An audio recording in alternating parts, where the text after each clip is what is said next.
आपण मानक पूर्व मिनी ब्लॉग गोटे सुंदर मेढ़ देखी यही मेढ़टी चलतु आउ गोटे मेढ़ पाखक जीव। हेलो एवरीवन, जय Jagannath, welcome to my mini blog. गोटे मेढ़ देखी सारापर चलू आउ गोटे मेढ़ पाखक देखा। यहाँ भी से येलो कलर आउ या कम भी आउ कौन बा कहि सब मेढ़ पूरा गोटे गोटे मेढ़ सब जी सुंदर देखा से परिश्रम भी लगी से पूरा मेढ़ पाखक जाए पूरा छुईकी देखुलू कि यहाँ सब कौन मेढ़ सब जी सुंदर होथक लाइटनिंग भी बहुत सुंदर होने देखुए केते सुंदर सब लाइटिंग होती आ ठाकुर भी बहुत सुंदर होती। आगू खाली बाकी अच्छी देखा केते सुंदर सब लाइटनिंग होथक मत तो देखी बहुत खुशी लगुला। एथक टिके बेसी लाइटनिंग उपर कर मेढ़ भी सुंदर अच्छी आ कौ मेढ़ फास्ट है ସେଇଟା कहते आपण मानक लास्ट ब्लॉग रे ही जाइए कहबी।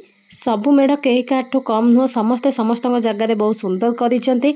आगू को बाकी अच्छी कौन कौन सब हम किए फास्ट हम किए सेकेंड हम किए थर्ड हम भीतर काम केते सुंदर होती सोलो को काटिकी केते सुंदर डिजाइन करछंती। ही मिनी ब्लॉग टी को एंड करछि। देखा नेक्स्ट पार्ट रे रहूची। जय जगन्नाथ। लाइक से सब्सक्राइब करने को जमा भूलिबेनी।